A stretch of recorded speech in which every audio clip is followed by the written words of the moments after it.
Here is a fun email that I received last week. Rip, your Plant Strong pizzas have helped my family of 5 get excited about healthy eating. Every Friday night, we bake all 5 pizza crusts from your kit, and each member of the family gets to then build their own.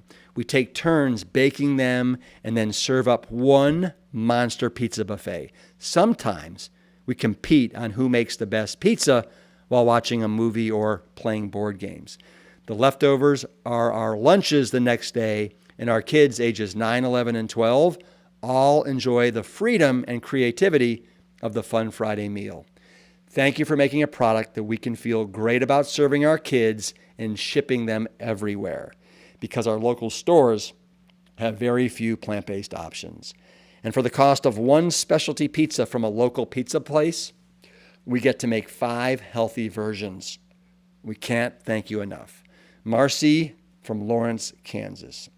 Well, Marcy, I love that Plant Strong pizza kits are the centerpiece of your family's Friday nights, and I want you to know there's a lot of other families that roll the same way, including the Esselstyns. If you haven't already, be sure to check out our Ultimate Pizza Guide, where we have collected some of our favorite ingredient toppings to try at home. It is nutso how many we have. And it sounds like your family could publish a recipe guide for us as well. For anybody that's interested, please send me a photo the next time your family sets up the Ultimate Plant Strong Pizza Buffet. I want to see it. Email me at hello@plantstrong.com. And for anyone who wants the guide, simply visit plantstrongfoods.com. How do we open up this conversation about changing the food system? Because as you know, and you talk to guests all the time about this, food is one of the few things that affects all of us. Absolutely everybody is affected by food. We all eat. There's almost 8 billion people on this planet, and we all eat. And we need to make sure, as we make the decisions for what the future of this planet is going to eat, that it's inclusive of everyone, or we're going to fail. We absolutely will fail. I'm Rip Esselstyn, and welcome to the Plant Strong podcast. The mission at Plant Strong is to further the advancement of all things within the plant-based movement. We advocate for the scientifically proven benefits of plant-based living and envision a world that universally understands, promotes, and prescribes plants as a solution to empowering your health, enhancing your performance, restoring the environment, and becoming better guardians to the animals we share this planet with. We welcome you wherever you are on your Plant Strong journey, and I hope that you enjoy the show. A few months back, a longtime Plant Strong buddy of mine, Adam Sudd, who has been on the podcast several times, he emailed me and he said, Rip, I want you to meet this woman. She is an absolute force of nature. She is changing the landscape of the plant-based food industry, and I think she'd be a great guest on your show as well. So how in the world am I going to refuse such a testimonial from such a very good friend? And I want you to know, after meeting with Jennifer and speaking with her, he is absolutely 100% right. And you all know that my mother, Ann, and my sister, Jane, just released their new book, Be a Plant-Based Woman Warrior. Well, Jennifer Stojkovic is one of those warriors. A little bit about her. In 2020, she founded Vegan Women's Summit, VWS. It is a global media events platform focused on empowering women to build a kinder, more sustainable world. She recently released her book, The Future of Food is Female, which highlights female leaders, innovators, and changemakers in the plant-based food space, and she does a tremendous job with it. In my many years of experience, it is really rare to find someone as passionate and driven as Jennifer is to elevate, to showcase, and to promote women working in food tech. As she writes, food system reform is the greatest challenge facing humanity today. and women are leading the charge in changing how we approach food. Today, Jennifer shares her unconventional route from Canada to Silicon Valley, and we highlight several of the changemakers in her book, along with the many projects that she's leading right now, including the Vegan Women's Summit, which is her flagship event, bringing women together to build a kinder, healthier, and more sustainable world. How kick butt is that? You know that I love to share stories of hope and positive change, and Jennifer's work is no exception. So let's jump in with Jennifer Stojkovic. Hey, Jenny. Hey, how are you? I am well. It's really nice to meet you. I feel very fortunate that I was introduced to you by our mutual friend, Adam Sudd, the plant-based addict. Adam is one of the most dynamic connectors in this space. I love how many people I have met through Adam. Yeah, he's spectacular. And in fact, I'm a little bit PO'd at Adam right now because you came through Austin in late April of this year for your book tour, right? I did, yes. The Future of Food is Female. And I, for whatever reason, was clueless. I didn't even get an invite or anything. I would have loved to have shown up. I'm gonna blame Adam for that because he helped me with the Austin crew. Oh my gosh, I'm so sorry we didn't get you. Honestly, we had so many people come out in Austin. I think we'll do another event there anyway. Yeah, well, and I figured that Adam was a part of that, and that's why I'm a little bit PO'd at him right now. All right, we're calling you out, Adam. We started with the love. Now you're in trouble. Yes. We'll get you back out there again. Exactly. Man, so Jenny, you are a fierce female warrior, right? I mean, and what I want to know, first question out of the gates for you is, you talk about in your book how a lot of girls, women, they get defeated, they shrink, they don't blossom into the amazing, strong, powerful women that they should be. So how is it that you somehow avoided that shrink?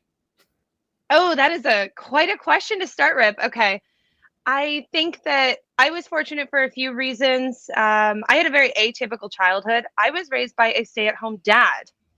Wow. So while all of my friends either had, both parents at work or had stay-at-home moms, I was the only one that had a dad. And I think that that's absolutely served me well for my career in particular, because I grew up in a house of all women. So it was just my dad and all girls, mom, 2 daughters. And we were just kind of all raised as I guess, one gender. Like there was no gender difference in my house. There was no difference between how sons were treated and how daughters were treated.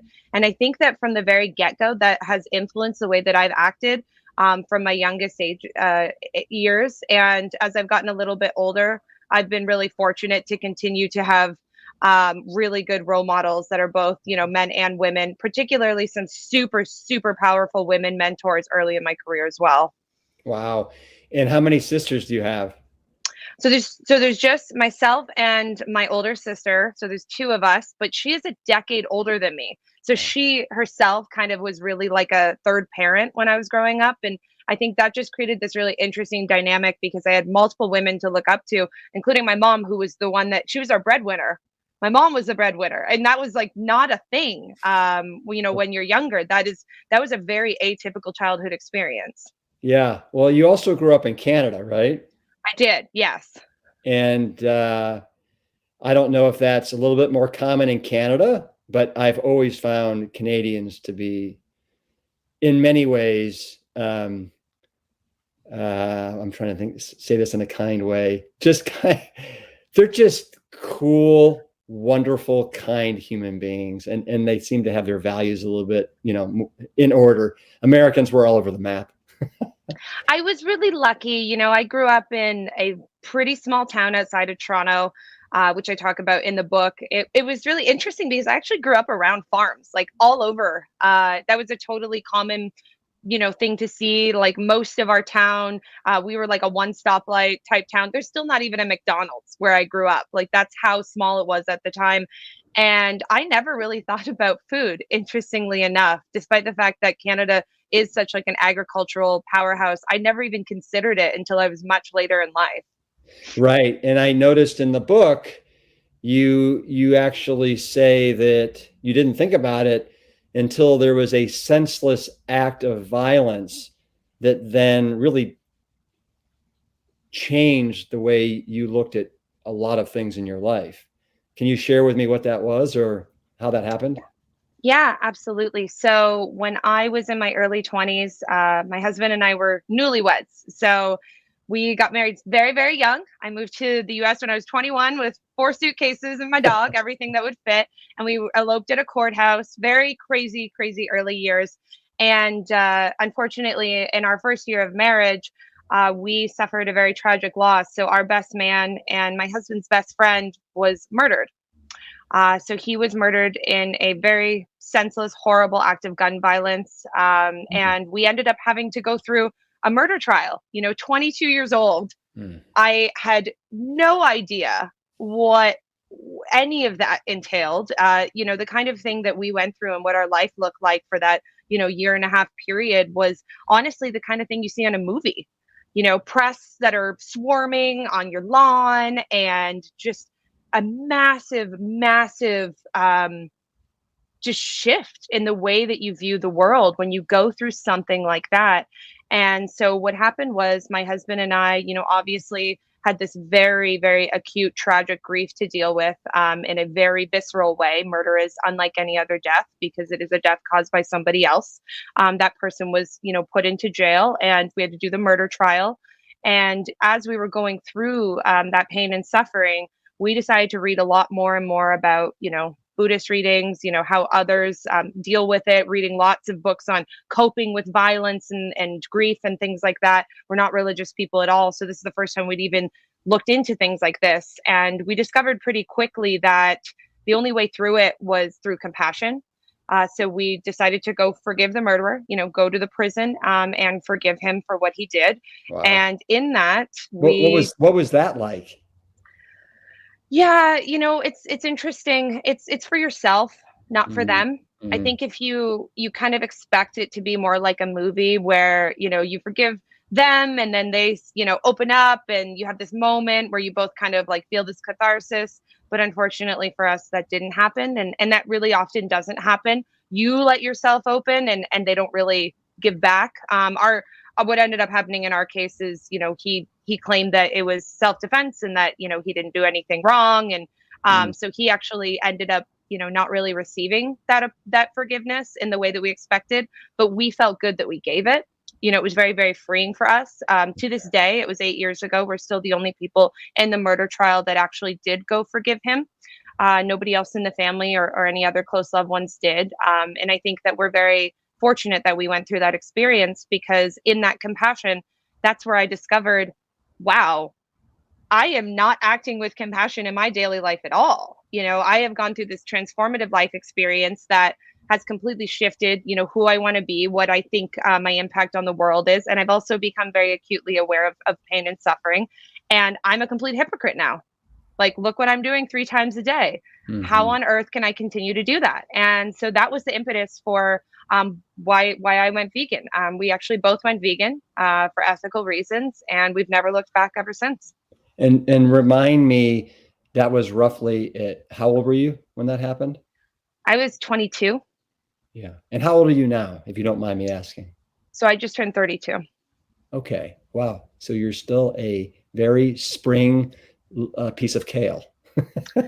Yeah, it happened very early in my life. And, I tell this story very freely and openly. I talk about this on podcasts all the time. I write about this all the time because these types of tragic, life-changing moments, they don't have to break you. They can make you. I think that the best way to describe it is it was the best, worst thing that ever happened to my husband and I, because it radically changed who we were as people. I can tell you, when I was that young, I was not thinking about my impact on the world. I didn't think about what I ate. I didn't think about anything except for really myself. I had a very self-centered view of life. And when something like that happens, you suddenly realize, there's a whole big world out there, and there's a lot of stuff going on out there that you really can't control. But the ones that you can control, the personal decisions you do make, they matter. They matter a lot. So to me, it's like there's no other way to live your life at this point. I can't even believe that I acted differently before. Yeah. And so at what point in your life did you go to Silicon Valley and get kind of ensconced in the tech world there? So a few years after, basically, we went through the murder trial, and unfortunately, my husband's other best friend passed in completely unrelated circumstances. So we had, it was like tragedy after tragedy, like Shakespearean level, what happened to us. And so when that second passing happened, we went, that's it.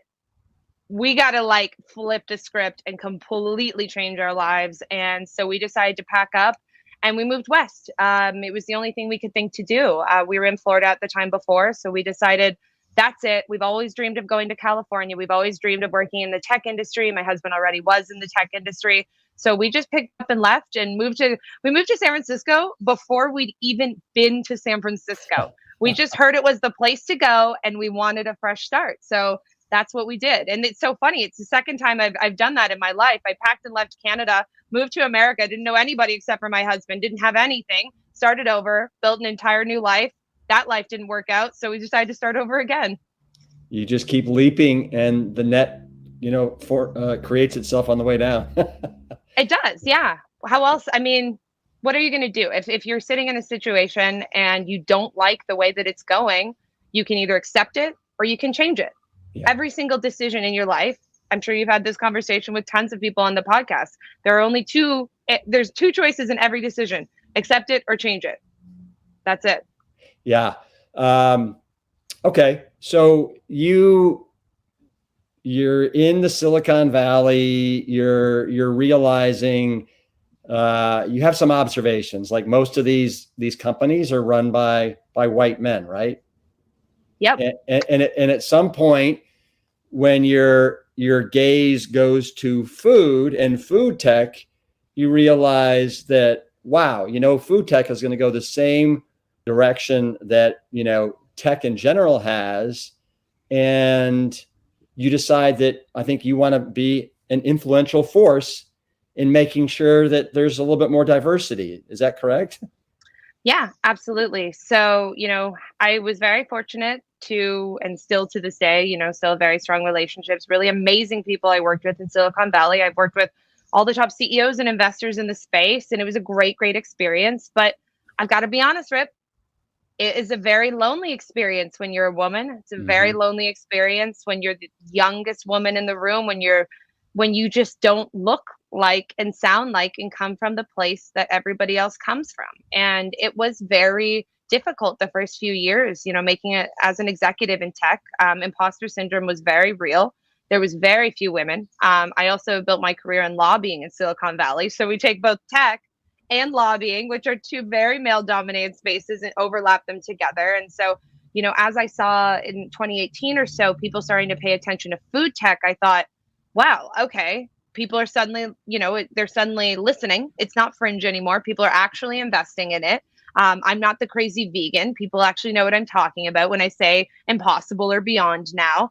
And this thing is going to turn out just like tech. And that's a great thing in many ways, because we can bring that culture of innovation. We can bring so many positive attributes of the tech industry to this industry. But we also have the baggage of leadership being, mostly all white men, mostly all men in general. And so I thought, if we don't make a concerted effort to diversify and create a more equitable, future leadership in this space, it's going to look the same. And we're going to miss out on tons and tons of incredible leaders and founders and CEOs that could be building the companies that will change the future food system. Yep. And that was your impetus then for writing the book? Yeah, that was my impetus for creating Vegan Women's Summit, for writing the book, for all the projects that I'm working on now. It's really focused on how do we open up this conversation about changing the food system? Because as you know, and you talk to guests all the time about this, food is one of the few things that affects all of us. Absolutely Everybody is affected by food. We all eat. There's almost 8 billion people on this planet, and we all eat.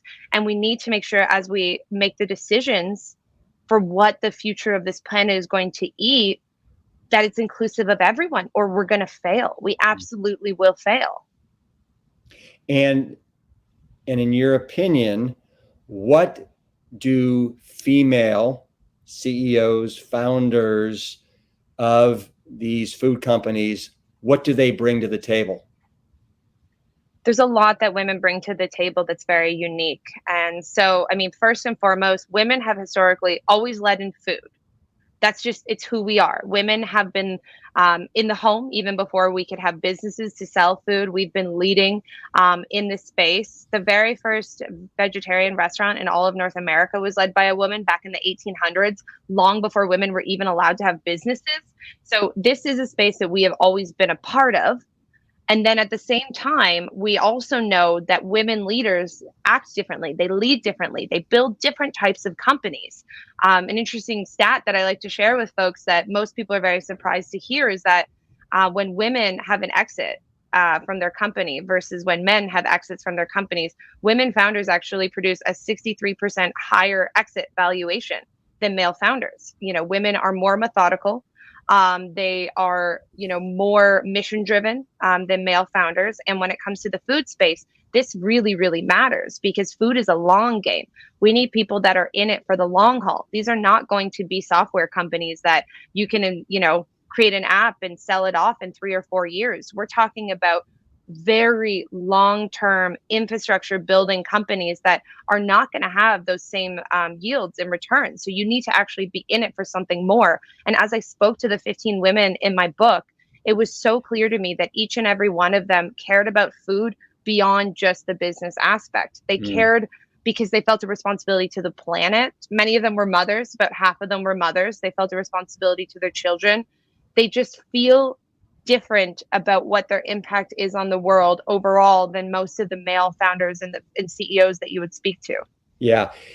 So I read your book.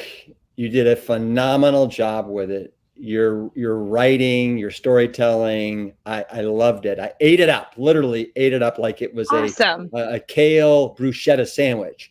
But would you mind if I lowballed you some of the women that you talk about? Would you mind kind of giving a short little synopsis on them and kind of the amazing work they're doing? Yeah, absolutely. Great. And if you don't mind, I'll just start with Pinkie Cole, who is the CEO of Slutty Vegan. Pinkie Cole. Okay. So Pinkie is an old friend of mine. So we've actually known each other from before Slutty Vegan popped off. So Slutty Vegan, for folks that are not aware, is a Southern base. So it started in Atlanta, fast food chain that's all vegan. And what's so unique about what Pinkie is doing is that 98% of her customers are not vegan, and about 99% of her customers are Black. So Pinkie is Black. She's a Jamaican American. Her dad went to prison the day that she was born, really grew up in, I believe, Baltimore, and was, raised on a very different path than she ended up on. And she has been looking at how we can mainstream the plant-based space to make it accessible to the Black community. And she is absolutely one of the most phenomenal, impactful entrepreneurs in both the Black community for Black entrepreneurship, but in the plant-based community as a whole, because she is getting vegan burgers into mouths that would never, ever have seen the vegan space as a place for them. That's a pretty powerful stat, that 98% of her customers, you said, are not vegan. That's fantastic. All right. How about Lisa Faria, if I'm pronouncing your last name correctly, which she is the CEO of Stray Dog Capital. And because of you and your book, I reached out to her because we're wanting to do another funding round at Plant Strong Foods, and had a great conversation with her. So thank you for that.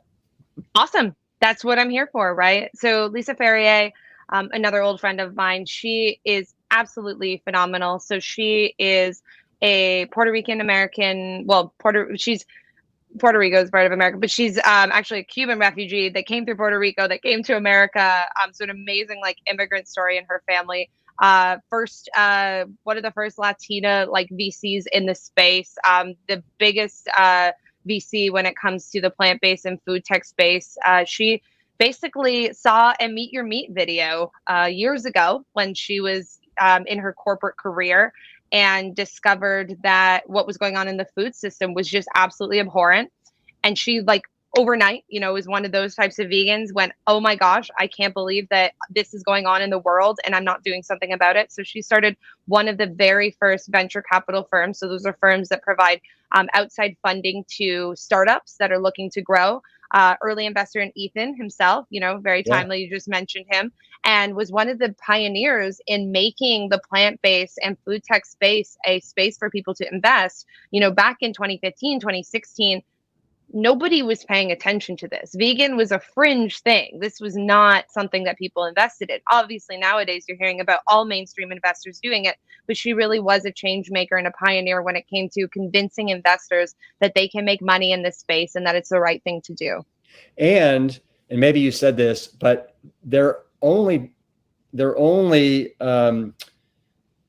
capitalizing and investing in plant-based startup companies. Yeah, they only do. So they do plant-based, and they also do cultivated meats as well. So anything that is removing animals from the food system, they work on. And they've had dozens and dozens of investments, some really, really great exits. Lots of them have sold, lots of them have gone public. But as I mentioned earlier, it's the long game. So, VCs that are committed to this space, like they know that they're committing to companies that are not going to be able to exit quickly like other types of industries. So the type of people that it requires to be an investor in this space, it's pretty remarkable. These are people that care. They're in it for the mission, and they know that they're making a difference. Yeah. How about Rihanna Lynn, the CEO of Journey Foods? Rihanna is, she's near you. She's in Austin, Texas. She's an absolutely phenomenal leader in this space that has done everything. Where do you start with Rihanna? I mean, she's an Obama alum. She was at Google Ventures. Her mentor is a former CEO of McDonald's himself. Okay. This is a woman that has one of the most decorated careers of anyone I know. She's like 35 years old. I don't even understand how she's packed that many careers in her lifetime. And she is looking to use AI to break down the inefficiencies in the food system so that we can create a more sustainable food system. And that's a pretty novel thing. We still largely have a very broken supply chain, as we know. I mean, we're watching this with the war in Ukraine right now. Like, this is a big deal. And it's a large part of why, people like Ethan, for instance, had trouble early on in the days of Beyond. Remember when you couldn't find a Beyond burger? Was it like back in 18 or so? You couldn't find a Beyond burger for like 6 months because of the pea protein shortage. Yeah. These are the less sexy things to talk about in food. How things get from A to B, how we can reduce that footprint, how we can get more plant proteins into the system. How do we take plant proteins that are currently being grown to become animal feed and turn them into products for us to eat? How do we make it more efficient? That's the dirty work that she is doing. And it's hard work. She's an absolute, just like complete badass in the space when it comes to her leadership. I was just talking to her yesterday. She was at World Economic Forum. Wow. She's everywhere. I love people that aren't afraid to jump in and do hard work, important work. So bless Rihanna. Yeah. What about Daniella Monet?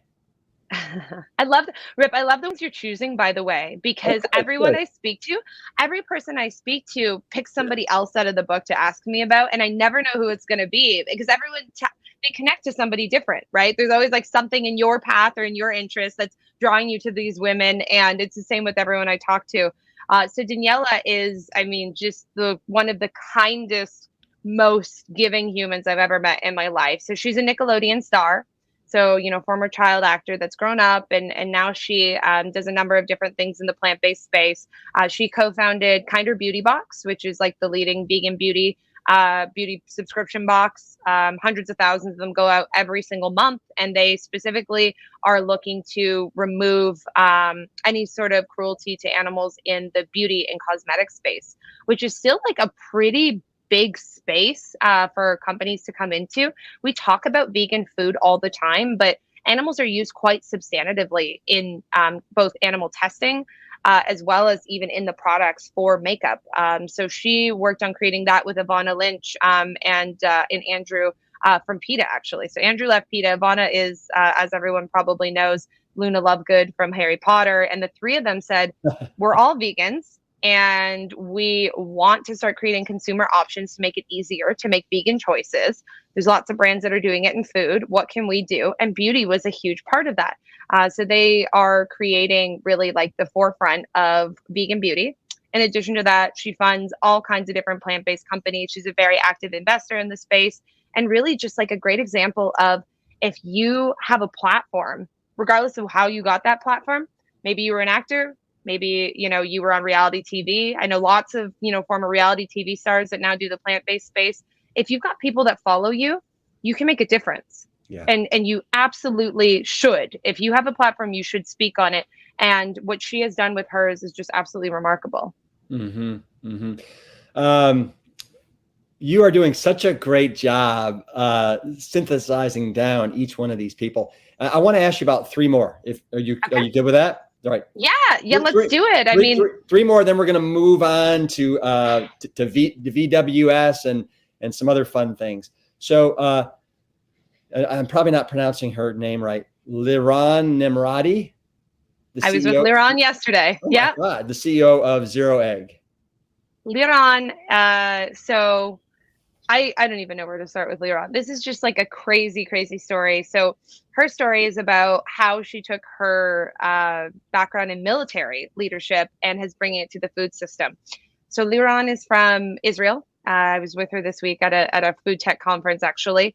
And her focus is specifically on how she could create one of the most impactful products she could in the plant-based space. So she has been vegan, vegetarian a very, very long time personally, building up a career in the food and beverage space. Before that, she was a base commander at the age of 19. I think she led 12 different soldiers, female base commander. And she's really like applied this military structure and approach to how she's building her company. So her company, Zero Eggs, specifically does plant-based eggs. Okay, that's it. They do plant-based eggs. Sounds simple, right? Here's the thing. We only have really like one plant-based egg company, which, the Just Egg is a remarkable product, has like 99% of the market share. And we are just like, I think we have 1% of market penetration in households in America when it comes to vegan eggs, right? So 40% of homes will buy vegan milk, usually almond milk, but it's like only 1% are buying eggs, or potentially 2%. It's extremely low. So we need more and more brands out there. So she laser focused on what is the space that needs the most attention right now. And that's why she created Zero Egg. And the way that she is building out her US arm out of Tel Aviv and now launching over here is very interesting, because it really does show a lot of her background in like efficiency and being a commander in the military. That was one of the things that we really touch on in the book. And as well with Israel, they are, it's a desert. They don't have the ability to grow their food. They know for a fact that they need to invest in future food technologies. So we're actually seeing a tremendous amount of CEOs coming out of Israel, in particular in the plant-based and cultivated meat space right now.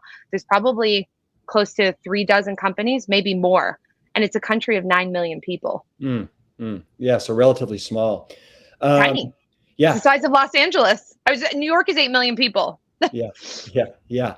Tell me this. So I know you've written several different articles for Rolling Stone. And in one of them, and I can't remember which one, because I know that you wrote one, which is what will the future of plant-based meats look like? You wrote one about just plant-based innovation that's going on right now. And then your third was, why I think the future of food will be led by women. And in one of those, you talked about how you thought that one of the most exciting innovations and the place for growth would be the kind of plant-based egg category. And is that because you feel like the market's so wide open, as you just said? But don't you feel the same way about plant-based like meats? I mean, comparatively, what do we have? Beyond and Impossible. And I know you list a lot in that article that are up and coming that I'd love to talk about. But was it seafood? I think you said you were so excited about, and then eggs, right? Yeah. Yeah, absolutely. And infant and toddler space too. Yeah. That's the third one that I And said. that's an appropriate one these days, right? Yeah, I wrote that article before the shortage happened, wrote the chapter on it, last year before the shortage happened, talking about how this was going to happen. Go figure, right? Yeah. So I think that eggs is a really important space because eggs are, if we're looking at changing the chicken, farming industry, eggs are part of it, right? There's the egg farming and chicken farming are one and the same. These are interlinked industries. I know that a lot of people think that, chickens that produce eggs don't become chicken and vice versa and all that, but that's just like not true. And so if we are going to start trying to dismantle the chicken that we eat in this country, we need to also be looking at eggs as well. Chicken is the number one protein we eat in America. We talk about burgers all the time, and I agree with you. Plant-based meat's still a huge, huge opportunity. But the reality is that we don't eat burgers that often. It's like less than 20%. But what we do eat all the time, do you know what the number one selling protein in America is? When you say protein, like animal protein? Yeah, number one selling meat in America. I'm going to say steak. Tyson nuggets. Tyson chicken nuggets. Yeah, I had no idea. Wow. Yeah. That is the number one selling meat in America, Tyson nuggets. If you look at the top 5 highest selling meats in this country, Oscar Mayer Wiener hot dogs, Johnsonville brats. Like, we eat a lot of processed crap. Wow. We really do, right? And when it comes to like processed meats and things like that, I mean, what do you think? Broiler chickens become like, chicken breasts and things like that. But we use egg-laying hens for all of that. So it is all interlinked. So we can't simply just be looking at the meat. It's like, just looking at the cow, but then not also looking at the dairy. And I mean, I think the average amount of products that come out of a cow are like over 200, right? Beef tallow, all the fats, all the gelatins, things like that. Here's a fun fact for you. You talked about Canada being progressive earlier. Did you know that there's beef tallow in the money? The actual literal money. Next time you hold a Canadian bill, when you're up north, there's actual animals that are used in currency. So we use animals in a lot of ways. So we need to think really big when we talk about like what the implications of disrupting even one piece of the animal ag system looks like. Wow. Couldn't agree with you more. And for example, you also talk about one of the areas that's ripe for innovation is pet food. And I learned recently that like 30% of the meats that's produced in this country goes to feed our pets. And a lot of people like you and me that are vegans actually feed our dogs some sort of dog food that has meat in it, when the reality is they would do much better off without the meat and just a nice plant-based dog food. So do you agree with all that? My dogs have been vegan for 8 years. Yee-hee. Good. Yeah. Yeah. It's so funny, Rip. You want to hear a real like mind, trip there? My dogs went vegan before I did. Actually, it's probably 9 years now, because I learned about what they put in dog food. Yeah. Back when, if you remember we kept getting those like Chinese recalls, maybe like 5-10 years ago, like all the time with dog food and pet food. And so I looked into it and I was like, wow, oh my God, the meat that they use for pet food is so poor quality. Better change my dog's diet. And then it wasn't me until a year later. I was like, wait, duh, like I'm doing it too. Why am I doing it? Yeah. It's kind of funny how that works. But if America's dogs and cats were a country, they would be one of like the top 5 biggest meat eating countries in the world. Exactly. But here's the other thing that, talking about that whole animal ag system and how it's all interwoven. The types of meats that they use for dog food, for instance, like a lot of those are like those egg laying hens that they then grind up later because it's poor meat quality. It does go into dog food again, right? So like it's all really interwoven in how we use meat in this system. But there is a ton of studies that are now showing that vegan diets are just as healthy, potentially healthier for dogs. So my dogs have been great for all of these years. I use Wild Earth. My friend Ryan Bethencourt, he's the founder of it. Mark Cuban's one of his biggest investors, and it's a 31% protein content, which is great because I have a diabetic dog. And diabetic dogs usually need a special diet. They need at least 30% protein. And his product turns out, as a vegan product, meets those dietary requirements, which is really cool. Yeah. No, we actually, my second year of the podcast, Wild Earth was one of our sponsors, and so there you go. I've been feeding our dogs Wild Earth ever since, and actually had the veterinarian who was the inventor of Wild Earth on the podcast. Ernie. Yeah, Ernie, exactly. Yeah, absolutely. I think the bigger point to the discussion is really, we use animals in everything. We do. I'm getting my very first vegan car next month. Like I didn't even have a vegan car. We use what kind of car is it? Oh, you're gonna like this. I got the brand new electric vegan Mustang. Nice. Yeah. Nice. You know what? Racing orange. I don't know if Tesla makes a vegan Tesla, but I found out this morning a friend of mine had a flat tire in the parking lot of the swimming pool. And so I was like, okay, well, let's fix this together. We could not find the spare tire. We found out they don't have a spare tire. In a Tesla? Yeah, like in the trunk, there isn't one? There was no. And we called Tesla and they're like, yeah, it doesn't have a spare. And so we sent the Tesla, AAA service to come and change it out. But little tidbit for Tesla drivers. I did not realize that. So it's so funny. I never saw myself as a Tesla driver. All my friends have Teslas. It just is never for me. And, and I think this year there's like over 20 different car manufacturers are launching EVs. The Mustang just launched last year. And it's just so interesting to see, because it was like, we spent the last like nearly 10 years of like just Tesla. Yeah. And it was very slow, very, very, very slow. And then once the demand was there, all of a sudden you saw an announcement from the big 5 car manufacturers. Every single one of them is going fully electric in the next like 15 years. Yep. Right. And I saved that headline in December when it came out. And I looked at it and I said, that is going to be our industry. That's what's going to happen. They're letting us slowly but surely create the demand, create the infrastructure. And then, in a few years' time, hopefully sooner rather than later, you're going to see an announcement that the big 4 meat companies in this country are going to go all cultivated or all plant-based, right? But they want to make us work for it. That's the thing. Like, we need to build that demand ourselves to justify the industry before the big guys see it as worthwhile in investing, just like Tesla had to do. Yep. No, that's a great example. And with price of gas now going over $5 a gallon, I mean, it can't happen fast enough. Same thing with plants. So when do you think it'll be that, let's just say we have 50% or more of this country eating predominantly plants?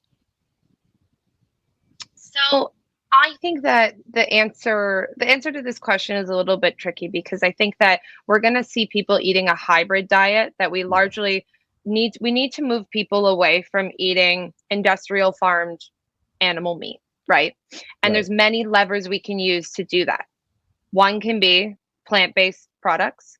The other can be precision fermentation products. Right. So those are products that are creating, bioidentical proteins without the use of an animal. And then, of course, the third one is the cultivated meats, or for folks that aren't familiar, lab grown meat, quote unquote.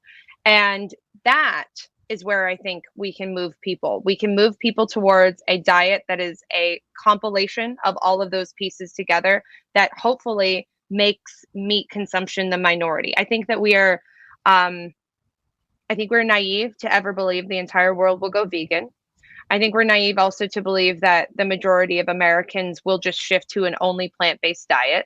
I think if we can get Americans to be eating meats that are a hybrid of, mostly pea proteins, mostly plant-based, maybe we stick a little bit of cultivated fat in there, a couple percent just to make it taste a little bit meatier, but they're eating mostly a plant-based item. Yeah. That's where we win.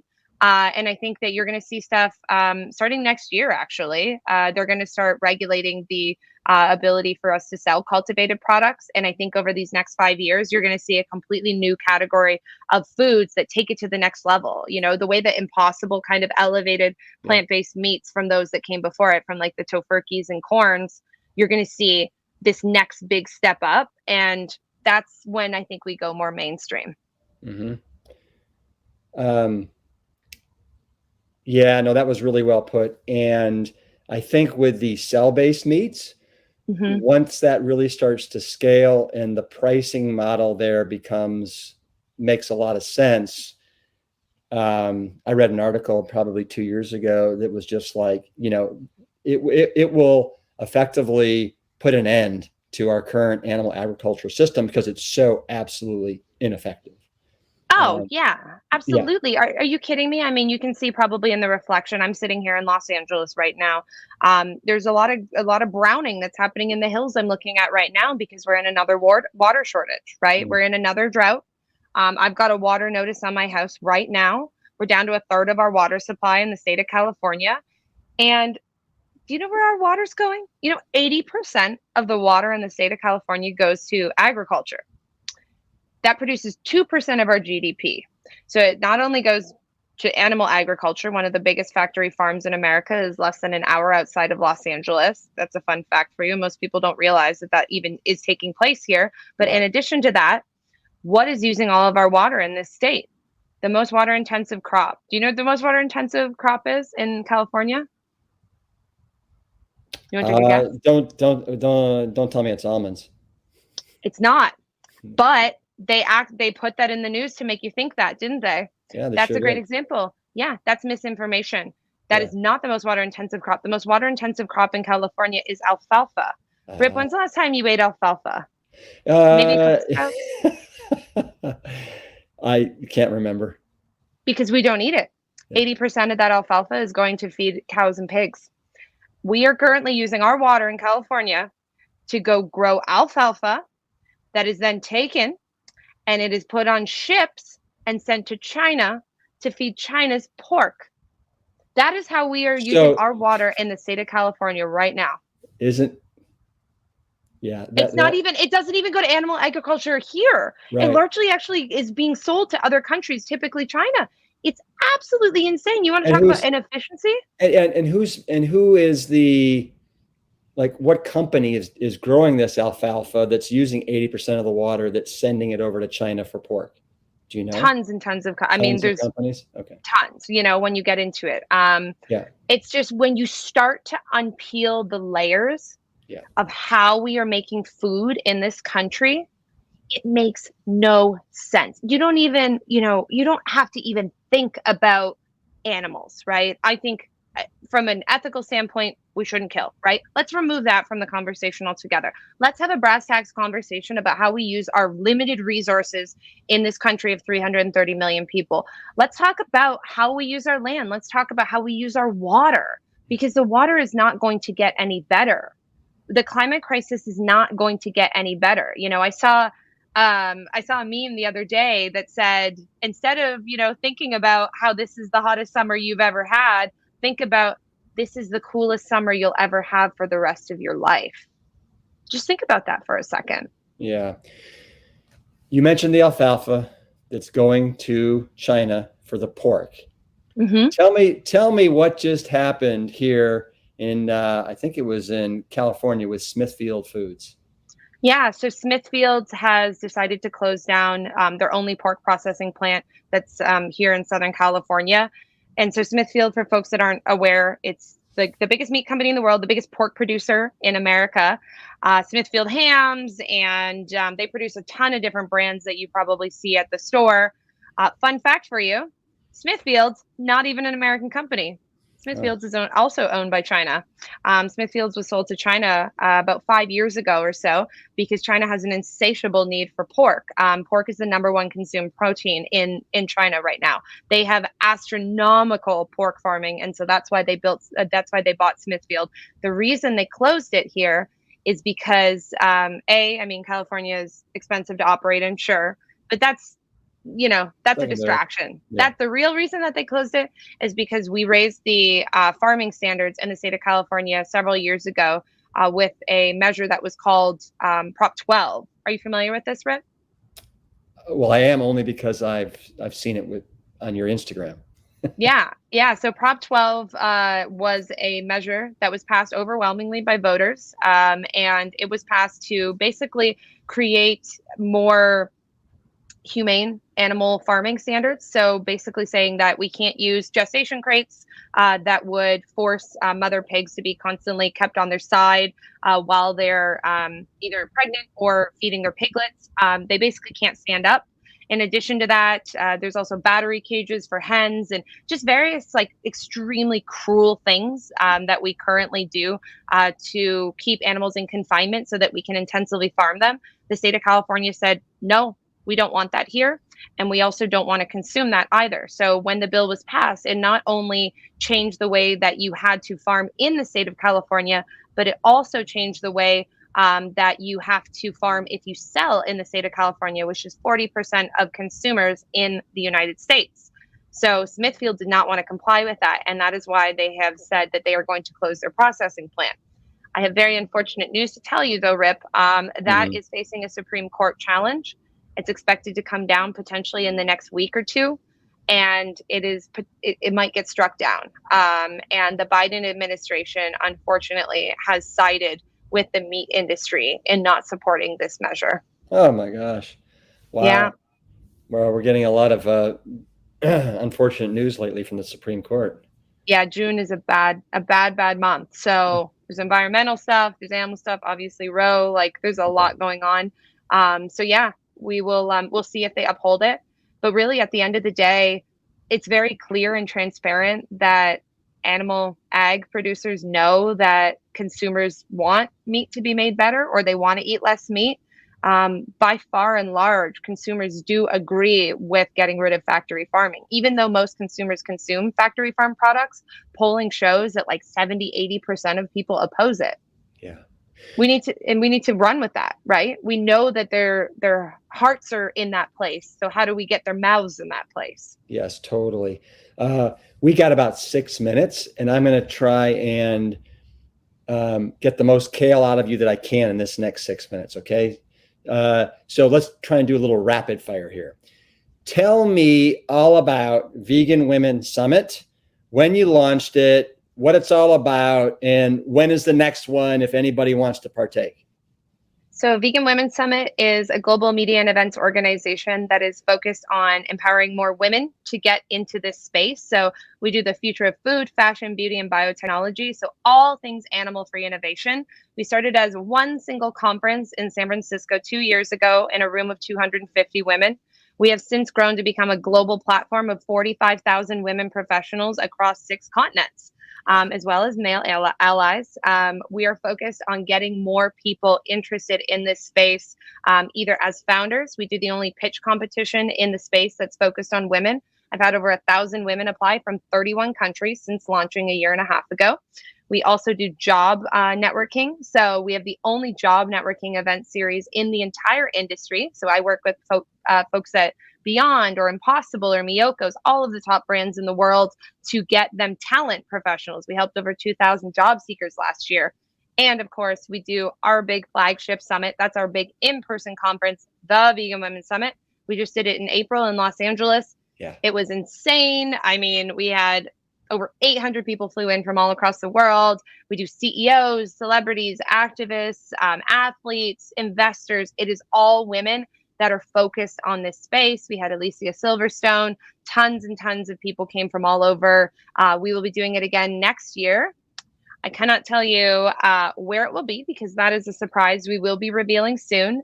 But the Vegan Women Summit will be moving to a new location for next year. We're going to double the size. We're going to a 3-day summit, bigger and better than ever. Wow. And it'll be in a very exciting major city that you'll hear about, and it'll be next May. So you can see veganwomensummit.com/newsletter. If you sign up, you can get updates to find out when we release tickets.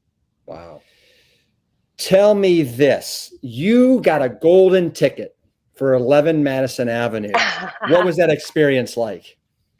It was 10 courses in 5 hours, Rip.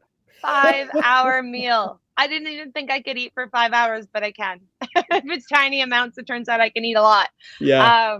It was amazing. I saw the video. It did look like a lot of those little servings were, very petite. Very, very proofy. Yeah. So it was a great experience. I've been really fortunate to kind of bring together a lot of people in this space that all are advocates in the space that aren't necessarily talking to one another all the time. That's a big part of why I created a media platform, so that I could get investors to know what influencers are up to know what restaurateurs are doing, to know what celebrities and actors are interested in. How do we get everyone in one big space so that we can make a much bigger difference much faster? Wow. And you also helped Eric Adams. You did an event for him a couple months ago out in LA. And it's I did. incredible what Eric has been able to do from, Brooklyn borough president to now becoming the New York City mayor. And of course, he, as you and I both know, is plant strong himself. He is. Eric is an amazing example of how to break down the barriers to the vegan space, right? I mean, he's a middle-aged cop, a black man, like he is like, he does not take, he carries like a gun. Like, this is not the type of person that you'd ever think of as like a stereotypical vegan. And that is exactly the kinds of people we need to be outwardly, publicly talking about this space. We need people that look different, sound different, think different, all talking about how vegan is the way. So we're going to be doing a lot with him in the next coming year, as well as I've got a lot of members of European Parliament, ministers, MPs that we're working with all over the entire world that will be coming to Vegan Women's Summit. They couldn't come this year because of the border. There are people in very, very powerful places all around this world that want to get together and make a much, much bigger change. Wow. You are getting after it. It's doing it, man. You are. You really are doing it. It is so fantastic to meet you. So are you also a rescue diver? Is that right? I am. Yes, that is my other passion, is the ocean and all things animals. Right, 70% of the world is underwater. That was why I decided to become a diver, because I realized that I love traveling. I've been to 50 countries, been to 6 continents. I've dove 6 continents. I want to dive the 7th. You can dive Antarctica for 1 month of the year. Wow. And it's the best way. Folks, if you are interested in seeing the world, you're missing most of it. It's underwater. It's amazing. I dove the Red Sea a week and a half ago when I was in Israel. I had a couple days to myself, and we got to hang out and play with an octopus. An octopus came up and hung out with us underwater. It was like my octopus teacher. It was right. It was one of the most breathtaking experiences of my life. And it keeps you grounded and closer to the earth and all of its creatures in a way that you don't always have, especially if you live in a city. Wow. Yeah, I really liked my octopus teacher. That was really great documentary. If anybody hasn't seen it, I highly recommend it. Can you tell me a little bit about your tattoos? Yeah. So this one that most people always see, this is my sleeve. It's actually dedicated to animals that have been made extinct by humans. So this is actually a dodo bird. And I'm also putting the northern white rhino. If folks are familiar, that's the rhino that's basically went extinct a couple years ago. So the last male northern white rhino, Sudan, I actually went to Kenya 5 years ago and met him. And I wanted to, leave a tribute to all of those animals as a reminder that, they should be here today, but due to human actions, they are not. And we can still stop all of this if we want to. Jenny, you're a beautiful, beautiful person doing incredible work. It is an absolute pleasure to meet you and to have you on the podcast. And I want to have you on again in about a year and get caught up with everything that you've done. But thank you for your time today, your commitment to making the world better. And I agree with you. The future of food is female. And we couldn't do it without these amazing women. Thank you. Awesome. Thanks so much, Rick. Hey, give me a little fist bump, please. Boom. Let's do it. Awesome. As Jennifer said in the interview, the Vegan Women's Summit is going to be bigger and better than ever in 2023, and she's not lying. The dates have recently been announced, and it's going to take place May 18th to the 20th, 2023, in none other than the Big Apple, New York City. Ticket pre-sales start soon, so to learn more about the summit and all of Jennifer's work, hop in on their newsletter list at veganwomenssummit.com. And her book, The Future of Food is Female, is out now. And we'll make sure to put a clickable link in the show notes at plantstrongpodcast.com. Thanks so much for listening. And as always, keep it plant strong.